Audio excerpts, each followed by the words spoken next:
வணக்கம் நண்பர்களே. இங்கே அடிக்கிற ஹீட்டுக்கு உங்களுக்கு நல்லா சில்லுன்னு ஒரு இடத்துல குளிச்சுட்டு டிவைனாக கோவில் போகணும் அப்படின்னு நினச்சிங்கன்னா நான் இப்போது சில பிளேசஸ் சொல்கிறேன். ஃபஸ்ட்டு தேனியில் இருக்கிற வீரபாண்டியன் செக் டேம் போனீங்க அப்படின்னா அங்கே அது பக்கத்துலேயே ஒரு குளம் மாதிரி இருக்குது. அதில் நீங்கள் ஸ்விம்மும் பண்ணலாம். அப்புறமா செக் டேமும் இருக்குது. அதில் சில இடத்துல ஃபோர்ஸாக வருது, சில இடத்துல கொஞ்சம் கம்மி ப்ரெஷராக வருது. ஸோ சின்ன பசங்கள்லேருந்து வயசானவங்க வரைக்கும் அங்கே நல்லாவே என்ஜாய் பண்ணி இந்த ஹீட்டுக்கு நல்லா சில்லுன்னு ஒரு பிளேஸாக இருக்குது. இப்போ நீங்கள் குளிச்சுட்டு நல்லா கூலாக இருப்பீங்க. இதுக்கப்புறமா நம்மளோட மைண்டை காம் பண்ணுறதுக்காக நான் உங்களுக்கு ஒரு டெம்பிள் சொல்கிறேன்.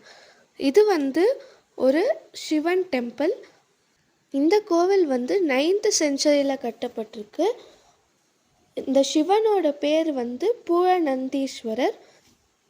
இவர் சுயம்பலிங்கராக காட்சி அளிக்கிறாரு. இந்த சிவலிங்கத்தோட ஸ்பெஷாலிட்டி என்ன அப்படின்னு பார்த்தீங்கன்னா, நம்ம பார்வை எது வரைக்கும் நம்ம உயர்ந்து பார்க்குறோமோ அவ்வளோ உயர்வாக நம்மளுக்கு சிவலிங்கமும் தெரிவார். இந்த கோவிலில் இருக்கிற அம்மன் பேர் சிவகாமி அம்மன்.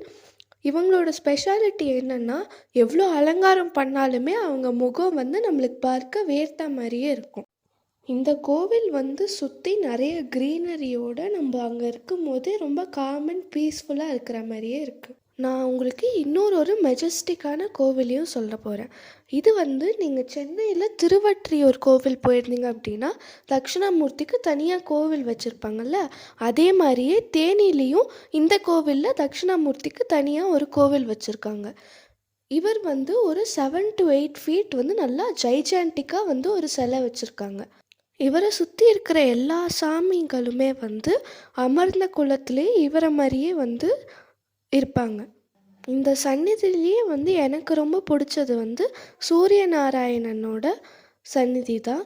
அவர் ரொம்ப மெஜஸ்டிக்காக சேரியட்டில் 7 ஹார்ஸோடு ரைட் பண்ணுற மாதிரி ஸ்டாச்சு வச்சுருப்பாங்க. அது எனக்கு ரொம்பவே பிடிச்சிருந்தது. இந்த கோவிலில் அழகாக ஒரு ஆலமரம் இருக்குது.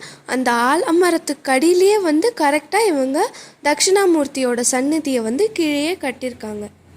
ஒரு தனி சந்நிதியில் திருவள்ளுவர், வியாசர், ஆதிசங்கரர் அப்படின்ற ரிஷிஸ் எல்லாமும் வச்சுருக்காங்க. இந்த 3 பிளேஸோட லிங்க்கையுமே நான் உங்களுக்கு டிஸ்கிரிப்ஷனில் லிங்க் பண்ணி தரேன். மறக்காமல் நீங்கள் தேனி வந்துட்டிங்கன்னா இந்த பிளேசஸ் எல்லாம் விசிட் பண்ணிட்டு போங்க.